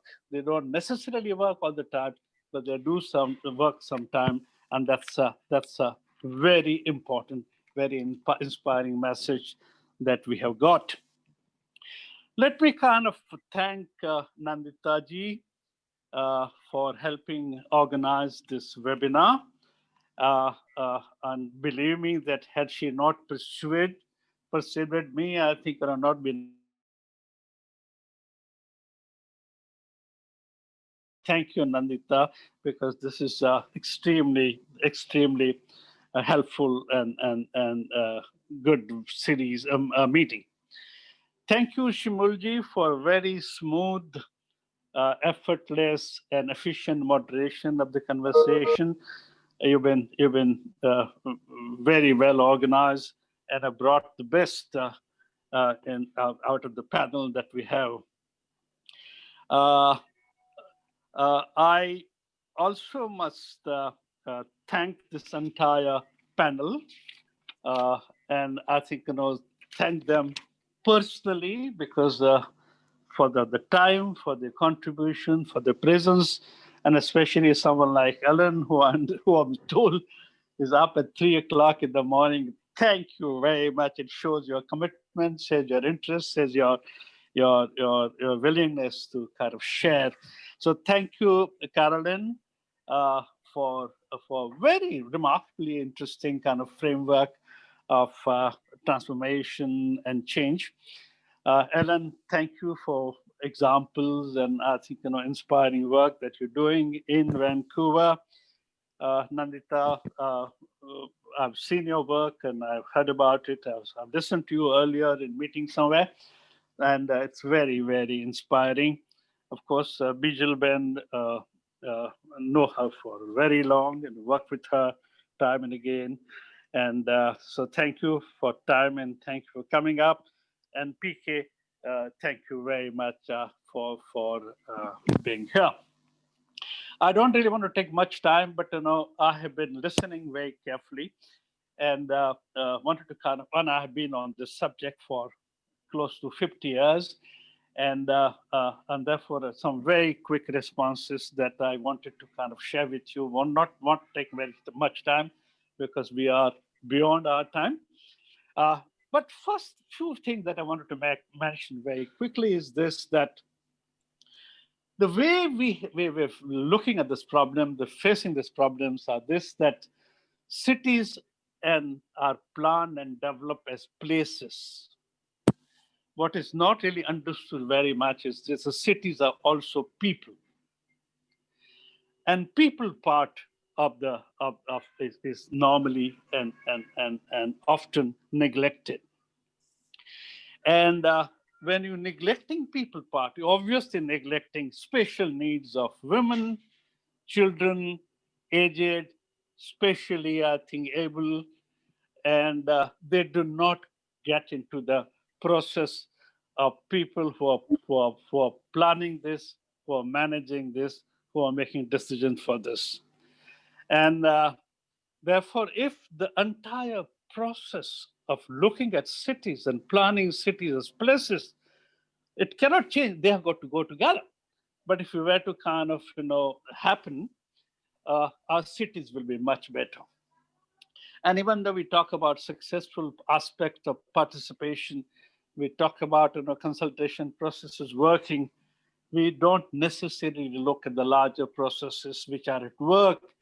And Bijal mentioned this a little while ago, that if you're just looking at housing, people don't necessarily know that whereas public sector produces one house, private sector produces 2.5 out of 10, 6.5 are produced by people, and 3.5 or 4 by slum dwellers themselves, which really means that when you talk about people's process, these are people's, not movements, in which people are creating spaces, people are creating services, people are creating, I think, an infrastructure.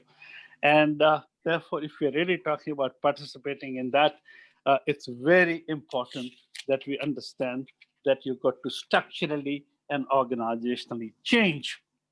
Let me give a very quick example on which Bijal Bear and I were worked at some point of time. This is the women in construction workers, especially skilled women in construction workers. And there's a huge bias. There are a large number of women in construction. If you really look at the entire construction industry, there are probably more women working than men. But you hardly come across a woman mason. You hardly come across a woman carpenter. You hardly come across a woman plumber. you hardly come across a woman supervisor. And there is no good reason, because women have skills in the fingers. They also show by a lot of hard work that they are able to kind of do work. And therefore, it's a structural issue that the construction business as a whole mitigates gains, does not allow women to kind of play this role.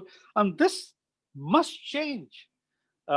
You've got to kind of find ways by which women can come in, because if they were to become skilled construction workers, their prestige will go up, they'll be empowered, they will earn more, and a larger social change would happen. So question is to really look into how to do this.